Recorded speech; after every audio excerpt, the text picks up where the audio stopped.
The Church of South India diocese of Medak Holy Trinity Church Bolarum pastorate సమర్పిస్తున్న daily Bible డివోషన్స్కి స్వాగతం. 2025 నూతన సంవత్సరంలో మనము ప్రవేశించిన సందర్భాన్ని పురస్కరించుకొని the new year aspiring for an expansion of fruitful life in Christ, నూతన సంవత్సరం క్రీస్తులో ఫలభరితమైన జీవితాన్ని ఆకాంక్షించి విస్తరించడం అనే అంశంపై మన women's fellowship secretary doctor Mrs P Pramila Vivekanand గారు అందించే దైవ సందేశాన్ని విందాం. సందేశానికి ముందుగా ఈ నూతన సంవత్సర గీతం.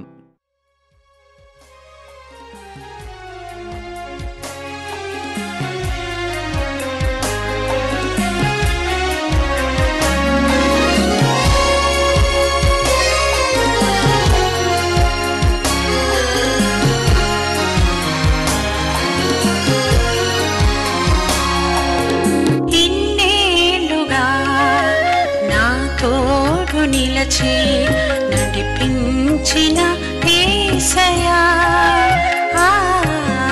ఇన్నేళ్లుగా నా తోడు నిలచి నడిపించిన యేసయ్యా, ఇన్నేళ్లు కొలిచిన నీ రుణము తీరునా, ఇన్నేళ్లు కొలిచిన నీ రుణము తీరునా,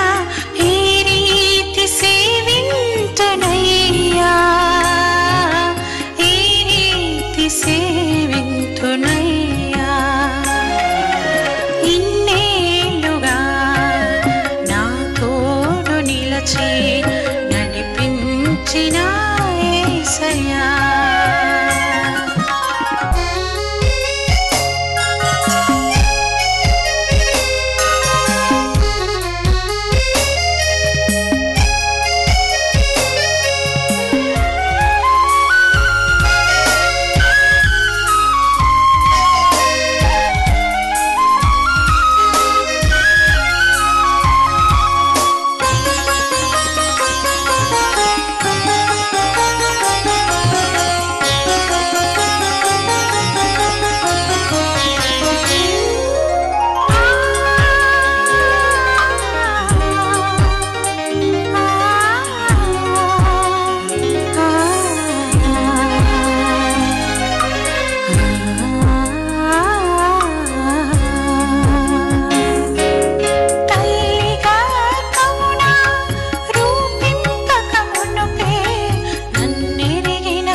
స్తుతింతునయ్యా,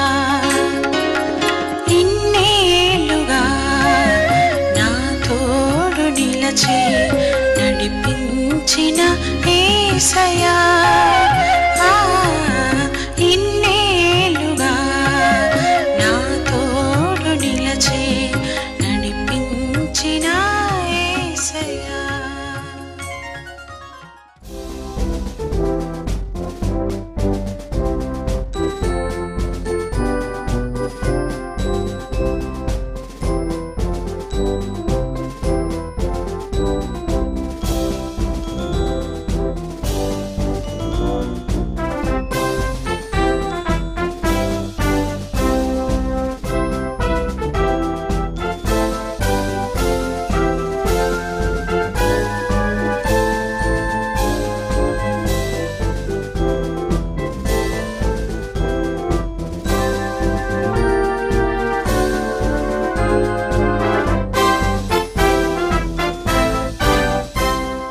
అనుదిన దైవవాక్యం వీక్షిస్తున్నటువంటి సంఘ సభ్యులకు, విశ్వాసుల ప్రేక్షకులకు అందరికీ ప్రభువైన యేసుక్రీస్తు నామమున శుభములు. చిన్న ప్రార్థన చేసుకుందామండి. కృపాసత్య సంపూర్ణ దయగల తండ్రి, అనుదిన దైవవాక్యం ధ్యానించుటకు ఇచ్చినటువంటి ప్రశస్తమైనటువంటి సమయాన్ని బట్టి మీకు స్తోత్రములు ప్రభా. 2024 సంవత్సరం అంతయు తండ్రి మమ్మల్ని కాపాడి తండ్రి, మీ కృపలో మీ రెక్కల చాటు మమ్మల్ని భద్రపరిచినందుకు మీకు స్తోత్రములు. తండ్రి, మీరు చేసినటువంటి ఉపకారం మేలను బట్టి మీకు స్తోత్రం చెల్లించుకుంటున్నాం. తండ్రి, 2025వ సంవత్సరం అంతయు తండ్రి నైనా మేము మీకు నమ్మకమైనటువంటి సాక్షులుగా మీ వాక్యానుసారంగా జీవించే ధన్యత మాకు అనుగ్రహించమని మా ప్రభువైనటువంటి యేసుక్రీస్తు పేట వేడుకొంచున్నాం తండ్రి. ఆమేన్. ద్వితీయోపదేశ కాండము 30వ అధ్యాయము 16వ వచనం చదువుకున్నాం. నీవు బ్రతికి విస్తరించినట్లుగా నీ దేవుడైన యెహోవాను ప్రేమించి ఆయన మార్గములందు నడుచుకొని ఆయన కట్టడలను ఆజ్ఞలను విధులను ఆచరించుమని నేడు నేను నీకు ఆజ్ఞాపించుచున్నాను. అట్లు చేసిన ఎడల నీవు స్వాధీనపరుచుకొను ప్రవేశించు దేశములో నీ దేవుడైన యెహోవా నిన్ను ఆశీర్వదించును. మోషే 40 సంవత్సరముల అరణ్య ప్రయాణం గురించి ఇశ్రాయేల్ అందరికీ తెలుపుతూ రానున్న సంవత్సరములో ఎలా ఉండాలో ద్వితీయోపదేశ కాండంలో మోషే తెలియచేశాడు. ఏమని? నీవు బ్రతికి ఉన్న కాలంలో నువ్వు విస్తరించున్నట్లుగా నీ దేవుడైన యెహోవాను ప్రేమించుము, ఆయన మార్గములో నడుచుకోవాలని, ఆయన ఆజ్ఞాపించినటువంటి ఆజ్ఞలను కట్టడలను విధులను నువ్వు ఆచరించాలని, అంతేకాకుండా నీవు ఉన్నటువంటి దేశంలో దేవుడు నిన్ను ఆశీర్వదిస్తాడు అని తెలియచేశాడు. నిజమే, దేవుని మార్గములో ప్రేమ మార్గములో నడిచి ఆయన ఆజ్ఞలను గైకొనొచ్చు మనము విస్తరిస్తాము. మనము మంచిగా విస్తరించాలనే దేవుని యొక్క కోరిక. ఆయన లేకుండా ఆయన ప్రక్కన పెట్టి మనం ఏమీ చేయలేము. అందుకే యోహాను సువార్తికుడు యోహాను సువార్త 15:5లో ఏమన్నా, నాకు వేరుగా ఉండి మీరేమీ చేయలేరు. అందుకే ఆయన మహిమార్థమై మనము ఫలించాలి. 2025వ సంవత్సరంలో దేవుని చేత ఆశీర్వదింపబడాలి అనుకోవాలంటే, విస్తరింపబడాలి అంటే ముఖ్యంగా ఆధ్యాత్మికంగా మనము విస్తరించాలి. మత్తయి సువార్త 6వ అధ్యాయము 33వ వచనం, కాబట్టి మీరు ఆయన రాజ్యమును నీతిని మొదట వెతుకుడి, అప్పుడు అవన్నీ మీకు అనుగ్రహింపబడును. మనల్ని పిలిచినటువంటి వాడు నమ్మకమైనటువంటి వాడు. క్రీస్తు ప్రభువుని విశ్వసించి సొంత రక్షకునిగా అంగీకరించినటువంటి మనలను, రక్షణ పొందినటువంటి మనలను తన ప్రేమ మార్గంలో నడిపిస్తాడు. మరి మనం ఏ విషయాల్లో విస్తరించాలో అన్నటువంటి విషయాన్ని పరిశుద్ధ గ్రంథంలో లేఖనాల నుండి ఒక 3 విషయాల్ని మనం పరిశీలించి ధ్యానించుకుందాం. కొలసీయులకు రాసినటువంటి పత్రిక 6వ అధ్యాయము, కొలసీయులకు రాసినటువంటి పత్రిక 2వ అధ్యాయము 6-7 వచనములు. కొలసీయులు, అపోస్తుడైన పౌలు కొలసీయులకు రాసినటువంటి పత్రిక 2వ అధ్యాయము 6-7 వచనం చదువుకుందాం. కావున మీరు ప్రభువైన క్రీస్తు యేసును అంగీకరించిన విధముగా ఆయన యందు వేరుపారిన వారై ఇంటి వలె కట్టబడుచు, మీరు నేర్చుకొనిన ప్రకారముగా విశ్వాసమందు స్థిరపరచబడుచు, కృతజ్ఞతాస్తుతులు చెల్లించుట యందు విస్తరించుచు ఆయన యందుండి నడుచుకొనుడి. కృతజ్ఞతాస్తుతులు చెల్లించుట యందు విస్తరించుచు ఆయన యందుండి నడుచుకొనుడి. కృతజ్ఞతాస్తుతులు చెల్లించాలి దేవునికి. థ్యాంక్స్ గివింగ్, కృతజ్ఞతాస్తుతులతో ప్రభువును మనము ఘనపరచాలి. యేసు ప్రభు వారు సమరయ గలిలయ మధ్య గల ప్రాంతానికి, గల ప్రాంతంలో ఉన్నటువంటి ఒక గ్రామానికి వెళ్ళుచుండగా, ఈ విషయం మనము లూకా సువార్త 17వ అధ్యాయము 11వ వచనం నుంచి 19వ వచనం వరకు క్లుప్తంగా గమనిద్దాం. ఆ గ్రామానికి వెళ్ళుచుండగా 10 మంది కుష్ఠరోగులు యేసు ప్రభు వారికి ఎదురుగా వచ్చి, యేసు ప్రభువా మమ్మల్ని కరుణించమని వారు గట్టిగా కేకలు వేశారు. వేస్తే అందులో ఒక సమరయుడు క్రీస్తు ద్వారా తనకు స్వస్థత కలిగింది అని చూచుకొని వెంటనే గొప్ప శబ్దంతో క్రీస్తుకు కృతజ్ఞతాస్తుతులు చెల్లించడమే కాకుండా ఆయన పాదముల మీద పడి సాగిలపడి మ్రొక్కాడు. అంతేకాకుండా యోహాను సువార్త 6వ అధ్యాయం 11వ వచనములో యేసు ఆ రొట్టెలు పట్టుకొని కృతజ్ఞతాస్తుతులు చెల్లించి కూర్చున్న వారికి వడ్డించెను. ఇక్కడ 5 రొట్టెలు 2 చిన్న చేపల విషయం. కూర్చున్న వారికి వడ్డించగా 5,000 మంది పురుషులు తినగా ఇంకను 12 గంపలు నింపారు. మరియు యోహాను సువార్త 11వ అధ్యాయము 41వ వచనంలో యేసు కన్నులు పైకెత్తి, తండ్రి, నీవు నా మనవిని వినినందుకు నీకు కృతజ్ఞతాస్తుతులు చెల్లించుచున్నాను అని చనిపోయినటువంటి లాజరు విషయంలోను, లాజరుని లేపడం విషయంలోను, 5 రొట్టెలు విషయంలోను యేసు ప్రభు దేవునికి కృతజ్ఞతాస్తుతులు చెల్లించారు. అందుకే 1వ పేతురు 2వ అధ్యాయం 21వ వచనంలో క్రీస్తు యొక్క అడుగుజాడల్లో మనము ఆయనకు మాదిరిగా మనము దేవునికి కృతజ్ఞతాస్తుతులు చెల్లించాలి. క్రీస్తుకు కృతజ్ఞతాస్తుతులు చెల్లించాలి. మన కుటుంబమును బట్టి, మన సంఘాన్ని బట్టి, సమస్తమును బట్టి ఆయనకు కృతజ్ఞతాస్తుతులు చెల్లించాలి.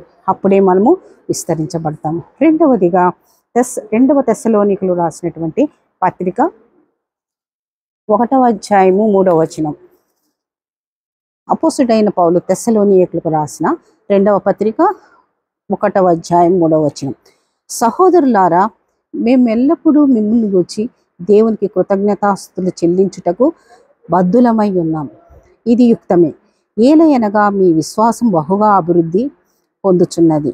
మీ అందరిలో ప్రతి వాడును ఎదుటి వాని ఎడల చూపు ప్రేమ విస్తరించుచున్నది. ఎదుటి వాని ఎడల మీ ప్రేమను విస్తరించుచున్నది. మేలు చేయడం, ప్రేమ చూపించడం, ఎదుటి వాని ఎడల ప్రేమను విస్తరింప చేయడం. స్వార్థము, సంకుచిత స్వభావం కాదు. క్రీస్తు ప్రభువుతో సహవాసం చేసిన ఎడల ఆ ప్రేమ అనేది విస్తరింపబడుతుంది. ధర్మశాస్త్రం అంతటిలో ముఖ్యమైనటువంటి ఆజ్ఞలు ఆ రెండు ఆజ్ఞలో 2వ ఆజ్ఞ నిన్ను వలె నిన్ను పొరుగు వారిని ప్రేమింపవలననేది. కాబట్టి నిస్వార్థమైనటువంటి ప్రేమ చూపించాలి. క్రీస్తు కల్వరి పయనంలో జారిపడిన రుధిరధారలు, రక్తధారలే ఆ యొక్క ప్రేమధారలు. మత్తయి సువార్త 24వ అధ్యాయం 12వ వచనంలో అక్రమము విస్తరించటం వలన ప్రేమ చల్లారిపోతుంది. కాబట్టి దయ, జాలి, కరుణ గల మనసుతో ఉంటే దేవుడు మనల్ని తప్పక అభివృద్ధిపరుస్తాడు, తృప్తిపరుస్తాడు, విస్తరింప చేస్తారు మన జీవితాలని. నెక్స్ట్ 3వదిగా అపోస్తల కార్యము 9వ అధ్యాయము 31వ వచనం. అపోస్తల కార్యము 9వ అధ్యాయము 31వ వచనం.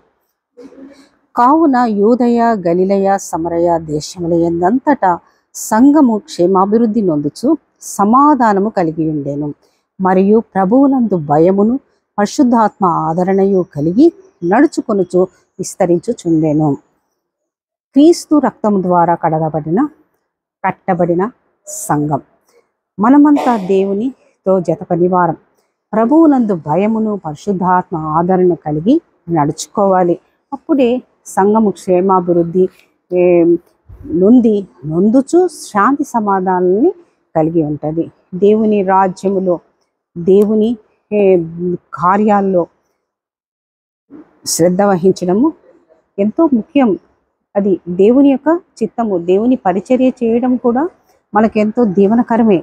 కాబట్టి ఈ యొక్క 2025వ సంవత్సరంలో దేవుని ఆశీర్వాదంతో మన జీవితాలను, మన బ్రతుకు విస్తరింపబడాలి అంటే దేవునికి కృతజ్ఞతాస్తుతులు చెల్లించాలి. ఆయన ప్రేమ మార్గంలో నడవాలి. మరియు భయముతోనూ పరిశుద్ధాత్మ ఆదరణతోనూ మనం కలిగి నడుచుకోవాలి. అంతేకాకుండా క్రీస్తు యొక్క 2వ రాకడకు సిద్ధపాటు కలిగి మన హృదయాలను సిద్ధపరచుకోవాలి. క్రీస్తు కొరకు నమ్మకమైనటువంటి సాక్షులుగా మనము జీవించాలి. ఈ 2025వ సంవత్సరంలో మనకందరికీ అట్టి కృపా ధన్యత దేవుడు అనుగ్రహించి దీవించునుగాక.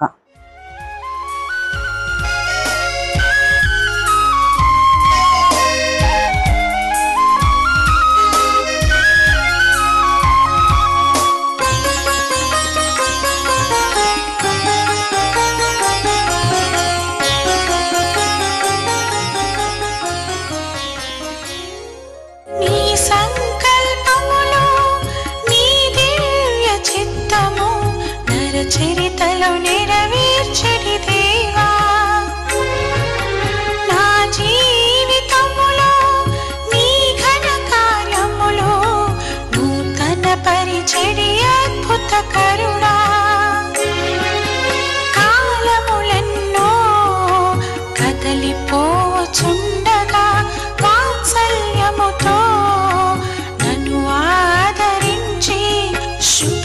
కన్నులతో దర్శించడి ప్రభువా ఈ రీతి స్తుతియున్న